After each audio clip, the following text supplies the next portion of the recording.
الشعر. انا عايز اقول ان هو سريع كده. اولا الديوان اللي قال عنه الاستاذ عادل، كنا عاملين احتفاليه بمناسبه المولد النبوي الشريف، ففوجئنا ان معظم الشعراء مش كاتبين حاجه ومش محضرين حاجه، فانا عن نفسي زعلت من جوايا وقررت ان انا اتبرع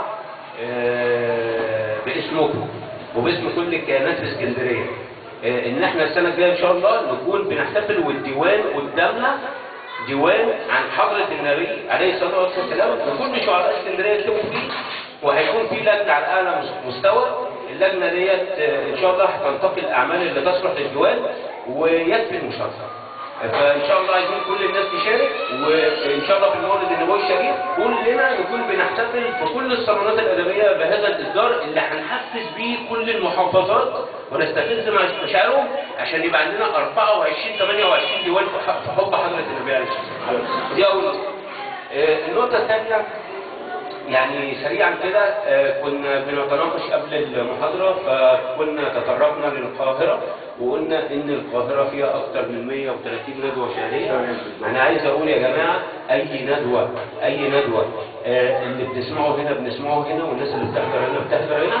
عايزين الفايدة. انا بطالب الاستاذ عادل كان في قبل الندوة كان في محاضرة في فنون الشعر وكان في محاضرة في العروض. احنا عايزين نطلع بفايدة، فيا ريت الكلام ده يطبق تاني يا استاذ عادل عشان تبقى الندوة مميزة اكتر ما هي مميزة بحضراتكم. الله ينور عليك. النقطة الثالثة كان الاستاذ الفاضل محمد تطرق للاسكندر الاكبر وراكوتيس اسكندرية. قبل ما يجي الاسكندر كان اسمها راكوتيس، فراكوتيس ديت لما جه الاسكندر الاكبر شاف الموقع بتاعها فحب يعمل حاجه كده على زي اسكندريه. عمل اسكندريه كان على فكره اللي بناها اسمه دينوقراط هو اللي بنى اسكندريه. المهندس الاسكندر الاكبر كلفه ببنائها فعشان تبقى عاصمه للثقافه، ومن ناحيه ثانيه انها تبقى وصله همزه وصل ما بين اليونان وما بين مصر. عايزين اسكندريه ترجع تاني زي ما كانت عاصمه للثقافه، وترجع على ايديكم تاني عاصمه للثقافه ان شاء الله. نقطه ثالثه، كان في احد كبار الشعراء وناقد كبير وكده، لكن احنا برضو شباب صغير بس عندنا تجاربنا الخاصه، وتجاربنا الخاصه دي برضو يجب احترامها يعني.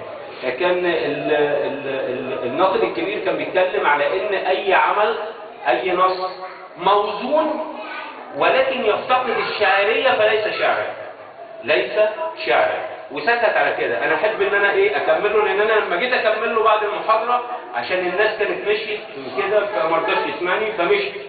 يا جماعه الشعر عباره عن حاجتين، خبر، لكن الخبر لو قلناه عادي ما يعتبرش شعر، كلام عادي. فلازم يكون في شاعريه الشعر يصيغ فيها هذا الخبر. طب لو شاعريه فقط بلا خبر، بلا حاجة تهم الواقع أو تلمس الواقع أو تهم المتلقي، يبقى كلام ضرب من الخبل وضرب من ملوش أي لازمة، لأنه ما بيهمش المتلقي. فلا بد إن هو يكون خبر ولكن يصيغ بصياغة شعرية. طيب في شاعر يقول لك الشاعرية والشعرية في حاجة اسمها الشعرية غير الشعرية. الشعرية هي شعرية الشعر الموهوب اللي بيكتب. طب ايه هي الشعرية؟ الشعرية دي مدرسة نقدية حديثة، لان احنا عارفين طبعا ان الجماعة الغرب ما بيكتبوش بالاوزان، بيكتبوا نثر.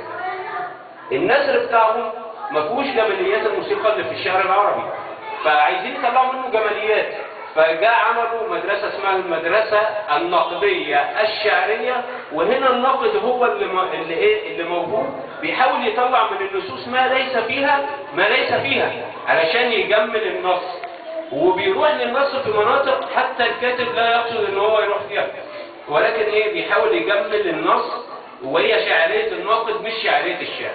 بس انا حبيت اقول يعني احيانا الشعر ما بيكونش خبر، يعني احيانا انا مثلا بعبر عن احاسيسي مش بديك خبر. احساسي خبر. بتخبرينا بما يقول باحساسي. هنا ازاي تتناوليه بقى؟ نعم؟ في الصورة الخيالية والشعرية ازاي تتناول الخبر ده عشان يصبح هو الشعر مزيج ما بين الشيء الواقعي، والشاعر بيعمل للشيء الواقعي ده أجنحة وبيطيره فوق السحاب وبيركبه فوق النورس بخياله. ده ماشي، دي شاعرية. شعرية بلا مضمون وبلا خبر ضرب من الخيال. شوف طب نقول اسمع كده يعني حاجة حاجة مهمة كده علشان انا هشترك في الديوان بتاع الاستاذ عادل. ماشي. قسموا الوطن نصين، وصفوا الشهيد وصفين، رسموا العلم بلونين، احمر بلون الدم، اسود يا دم وهم، الحزن بيا ألم، تايه ما بين حرفين، حاء وباء، حاء وباء، فرقت ما بينهم راء، وقتلت الاتنين.